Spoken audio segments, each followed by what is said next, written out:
नई नहीं है ये बातें वही, बिल्कुल ये तो वही बातें हैं जिनको हमने पिछले लेक्चर में छोड़ा था। पढ़ाई कहाँ बदलने वाली है। तो कॉकरोच हमने शुरू कर दिया था बच्चों, और कॉकरोच के भी मॉर्फोलॉजी हम पढ़ चुके थे, और अब इस वीडियो से हम पढ़ेंगे कॉकरोच की एनाटमी। और कॉकरोच की एनाटमी में सबसे पहले उसके डाइजेस्टिव सिस्टम यानी उसका पाचन तंत्र हम पढ़ने जा रहे हैं बच्चों। पाचन तंत्र यानी डाइजेस्टिव सिस्टम। तो चलिए शुरू करते हैं हमारे लेक्चर को। जय हो। अरे डाइजेस्टिव सिस्टम ऑफ कॉकरोच जो है ना बच्चों, इसको हम दो पार्ट्स में डिवाइड कर देते हैं। कॉकरोच का डाइजेस्टिव सिस्टम दो चीजों से मिलकर बनता है। एक तो होती है उसकी डाइजेस्टिव ट्रैक्ट जो कि पूरा रास्ता है, और उस रास्ते में खाना निकलता है, और उस खाने में जो सिक्रीशंस होते हैं वो कौन करती हैं? ग्लैंड्स करती हैं।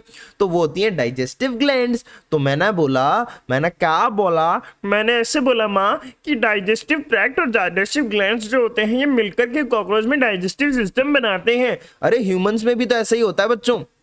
ह्यूमंस में हमारा डाइजेस्टिव ट्रैक्ट होता है, पूरा एलिमेंट्री कैनाल जिसको हम बोलते हैं, और उसमें बीच बीच में ग्लैंड्स होती हैं। जैसे माउथ में सेलिवरी ग्लैंड हो जाती हैं, स्टमक में गैस्ट्रिक ग्लैंड्स हो जाती हैं, ईसोफेगस में कोई ग्लैंड्स नहीं होती हैं।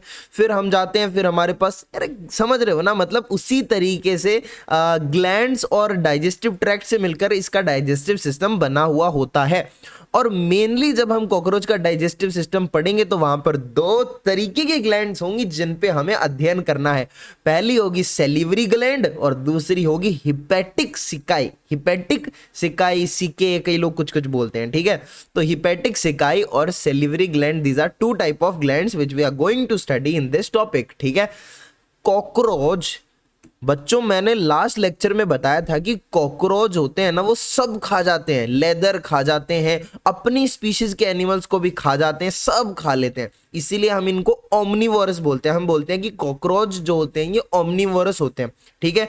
तो omnivorous that means it can eat everything, ठीक है। हर पॉसिबल चीज को खा लेते हैं, हर पॉसिबल कंडीशन के अंदर ये सर्वाइव कर लेते हैं, इसीलिए तो ये सबसे ज्यादा फैले हुए हैं दुनिया में, ठीक है। अब बात करते हैं अपन इनका जो डाइजेस्टिव सिस्टम होता है उसके अंदर सबसे पहले माउथ होता है, ठीक है। माउथ पार्ट्स होते हैं। अब ये जो माउथ और माउथ पार्ट्स है ये मॉर्फोलॉजी में पढ़ चुके हैं क्योंकि ये दिखते हैं हमें, ठीक है। तो ये माउथ और माउथ पार्ट्स हमने पढ़ लिया। अब हम पढ़ेंगे कि माउथ और माउथ पार्ट्स के बाद में डायरेक्टली इसका चालू हो जाता है बच्चों फेरिंग्स। क्या चालू हो जाता है? फेरिंग्स चालू हो जाता है। और फेरिंग्स के बाद में क्या होता है? फेरिंग्स के बाद में ईसोफेगस आ जाता है। फेरिंग्स के बाद में ईसोफेगस आपको दिखाई दे रहा है, ईसोफेगस आ गया, ठीक है।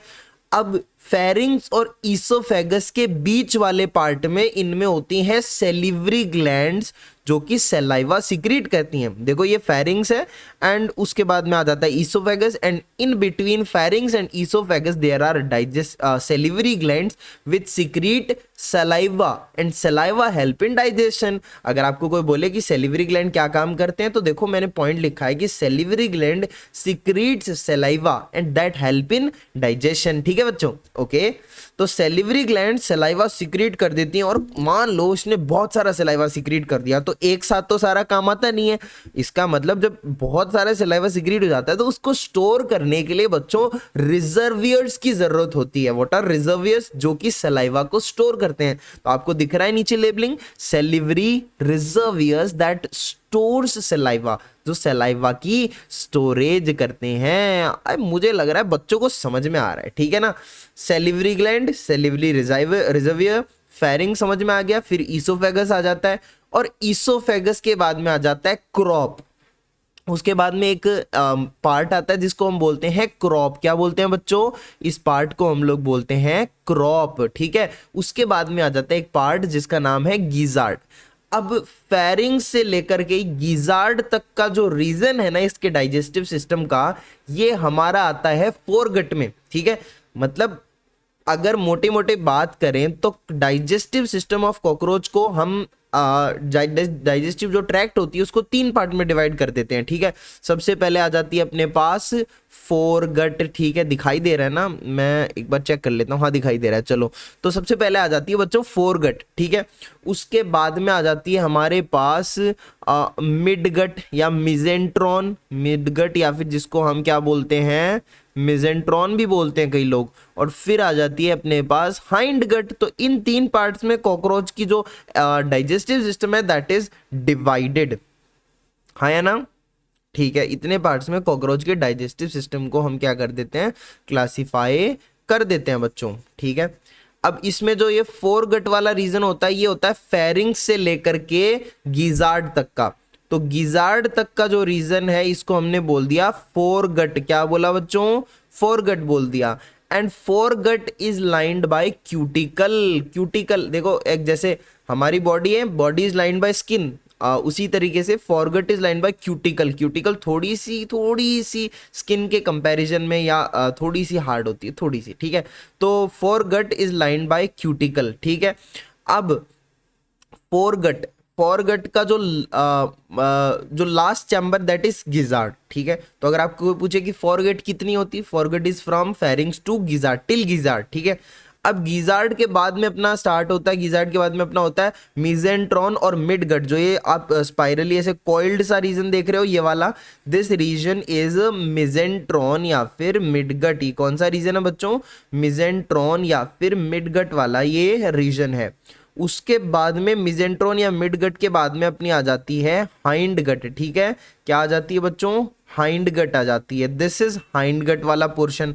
हाइंड गट में यहां से आप देख पा रहे हो ileum, colon, alimentary canal of cockroach. ठीक है, रेक्टम आ जाता है, देन एट द एंड यहाँ पे एनएस होता है टर्मिनली। तो ये जो पूरा रीजन है ये हाइंड गट में आ जाता है। ठीक है, तो फोरगट में गिजार्ड तक का रीजन आ गया, फिर मिजेंट्रोन मिड गट आता है, देन हाइंड गट आता है which is from ileum, colon, rectum and then anus. ठीक है, this is complete alimentary canal of cockroach जो हमने अभी पढ़ा देगा। ठीक है, ओके। अब मैं आपको कुछ चीजें बताना चाहता हूं, जैसे कि मैंने इनको अलग करके लिख दिया है। जैसे क्रॉप वाला रीजन होता है ना, ये लार्जेस्ट चैम्बर होता है। Crop is the largest chamber. क्या आप जानते हैं, अगर आपको कोई पूछे कि which of the following is the largest chamber in elementary canal of cockroach, तो आप उसको बोल देंगे वो होगा बच्चों, क्या होगा वो होगा अपना दिस इज क्रॉप। ठीक है, तो क्रॉप क्या होगा, वो होगा लार्जेस्ट रीजन। ठीक है, समझ गए हो मेरी बात को? क्रॉप क्या होगा बच्चों? Crop will be the largest region. ठीक है ना, crop will be the largest region of the alimentary canal. ठीक है, थोड़ी सी रोशनी ज्यादा कर रहा हूं, क्या पता अच्छा दिखने लगे। ठीक है, ये लो थोड़े जुगाड़ करे जा रहे हैं। ठीक है, तो ये हमने देखा बच्चों कि लार्जेस्ट चैम्बर जो होता है दैट इज क्रॉप। ठीक है, जो क्रॉप होता है वो क्या करता है, खाना स्टोर करता है। भाई ये लार्जेस्ट होता है, लार्जेस्ट मतलब बहुत बड़ा होता है। ठीक है, और बड़ा होता है मतलब ये क्या करता है, खाने को स्टोर करने का काम करेगा। भाई जो बड़ी चीज होगी, कंटेनर टाइप से मान सकते हो, तो खाना स्टोर करके रखता है क्रॉप। ठीक है, क्रॉप क्या करता है, खाना स्टोर करके रखता है बच्चों। ओके, अब क्या, अब इसके बाद में आ जाता है गिजार्ड। गिजार्ड या फिर इसको प्रोवेंट्रिकुलस भी बोलते हैं कई लोग। जानी, इसको गिजार्ड या फिर प्रोवेंट्रिकुलस बोला जाता है। अच्छा, इसका क्या काम होता है, क्या फंक्शन होता है इसका? देखो, जो गिजार्ड या फिर प्रोवेंट्रिकुलस होता है ये खाने को चबाने में या उसको ग्राइंड करने में मदद करता है बच्चों। मेरी बात आपको सुनाई दे रही है क्या? सुनाई दे रही है सर, क्या मजे आ रहे हैं लेक्चर में।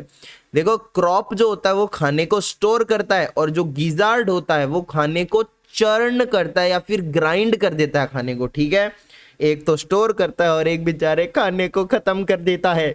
उसके बाद में जब आप इस फोर गट से, मतलब ये गिजार्ड से जब आप जा रहे होंगे, फोर गट से जब आप मिड गट की तरफ जा रहे होते हो, तब आपको यहां पर कुछ ब्लाइंड ट्यूब्स दिखाई देती हैं। कौन सी ब्लाइंड ट्यूब्स? देखो मैं इसी कलर से दिखाता हूं, ये आपको दिख रही है ब्लाइंड ट्यूब्स, ये दिखाई देती हैं आपको। अच्छा, ब्लाइंड ट्यूब का मतलब जो एक तरफ से खुली हो और दूसरी तरफ से बंद हो, this is a blind gut. Sir ये ब्लाइंड गट कुछ और ही नजर आ, लेकिन ब्लाइंड गट है। ठीक है, दिस इज ब्लाइंड गट, मतलब एक तरफ से खुला है और एक तरफ से बंद है। ब्लाइंड गट हम जिसको बोल सकते हैं। नहीं, ब्लाइंड गट नहीं, देयर इज अनदर नेम यार। ब्लाइंड मैंने लिखा था, मैं दिमाग से मिस हो रहा। Blind tube, sorry, this is blind tube. ठीक है, क्या होता है, ब्लाइंड ट्यूब होता है। ब्लाइंड ट्यूब का मतलब जो एक तरफ से बंद हो और एक तरफ से खुला हुआ हो। ठीक है, ऐसी ट्यूब जिसको ब्लाइंड ट्यूब बोलते हैं। ठीक है, तो जब आप फोर गट से लेके मिड गट की तरफ जा रहे हो, मिजेंट्रॉन की तरफ जा रहे हो, तो बीच में आपको ये ब्लाइंड ट्यूब्स दिखाई देती हैं, इनको हम बोलते हैं हिपेटिक सिकाई। हिपेटिक सिकाई, देखो मैंने ऊपर नाम बोला था ना, सेलिवरी ग्लैंड एंड हिपेटिक सिकाई, तो हिपेटिक सिकाई जो होती हैं, ये हिपेटिक सिकाई ये between four gut and mid gut present होती हैं। देखो मैंने हिपेटिक सिकाई के बारे में लिखा है, आप ध्यान से देखना। हिपेटिक या फिर गैस्ट्रिक सिकाई भी इसको बोलते हैं, क्या बोलते हैं? हिपेटिक सिकाई या फिर गैस्ट्रिक सिकाई इसको लोग बोलते हैं। हिपेटिक या फिर गैस्ट्रिक सिकाई, इसकी लोकेशन होती है, it is present between four gut and mid gut. This is a important question कि what is the location of hepatic या gastric caeca between four gut and mid gut मिजेंट्रॉन।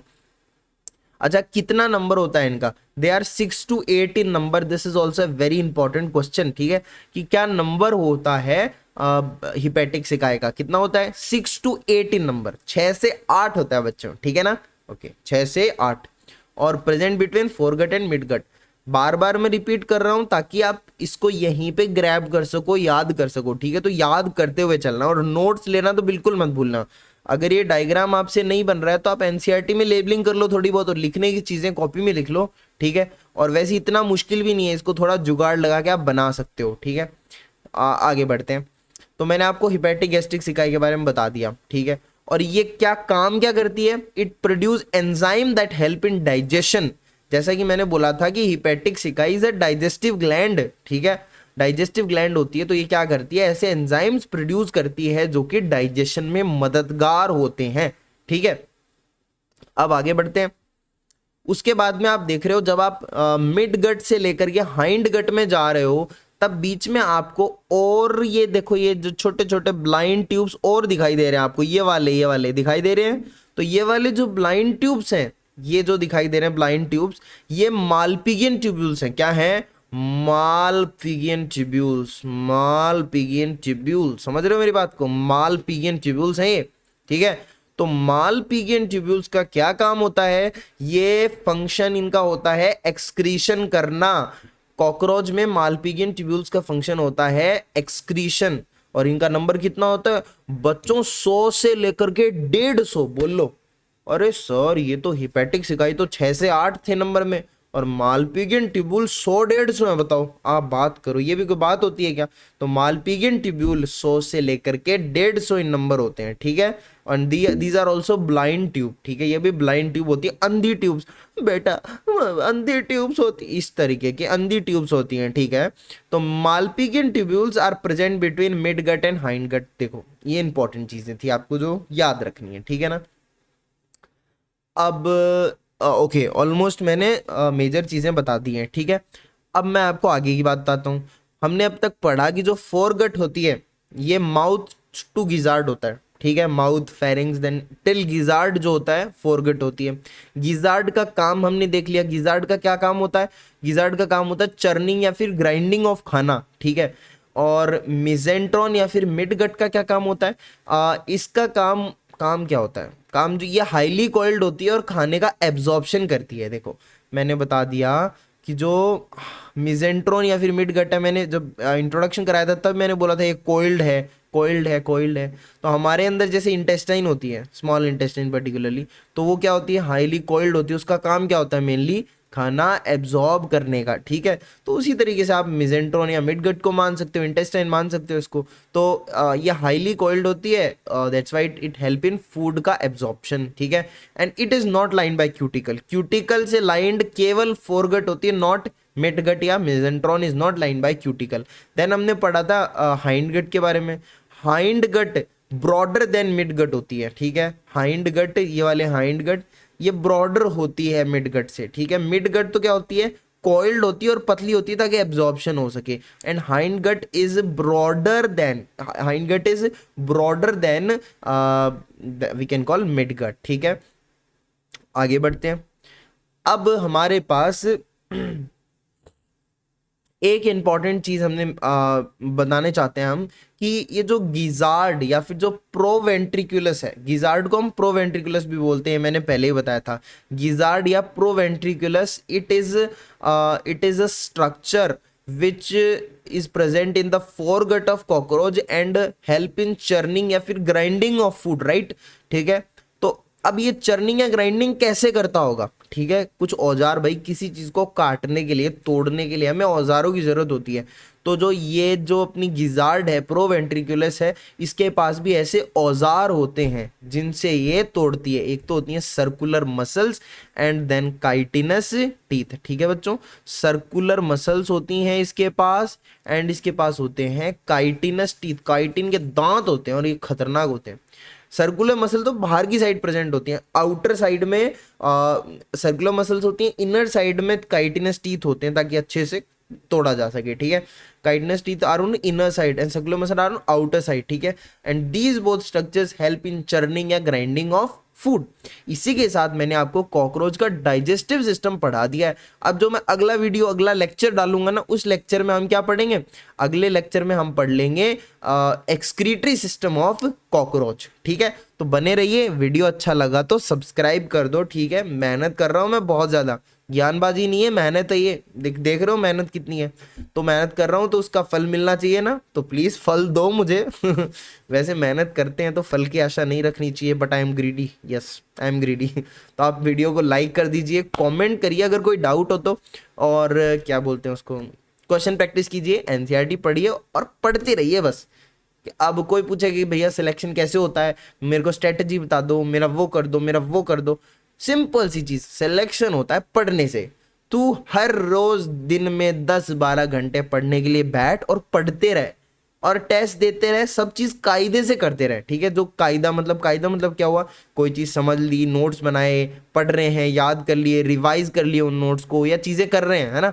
बस करते जाओगे, स्ट्रेटजीज अपने आप खुद बनती जाएंगी। अपनी स्ट्रेटजीज होती हैं, तुम किसी की और की स्ट्रेटजीज फॉलो करके मतलब ज़्यादा वो नहीं हो सकता ना कि बस किसी की स्ट्रेटजी फॉलो कर ली, मजे मजे बता दो, ये स्ट्रेटजी बता दो, सब हो जाएगा हमारा, नहीं होगा ऐसे।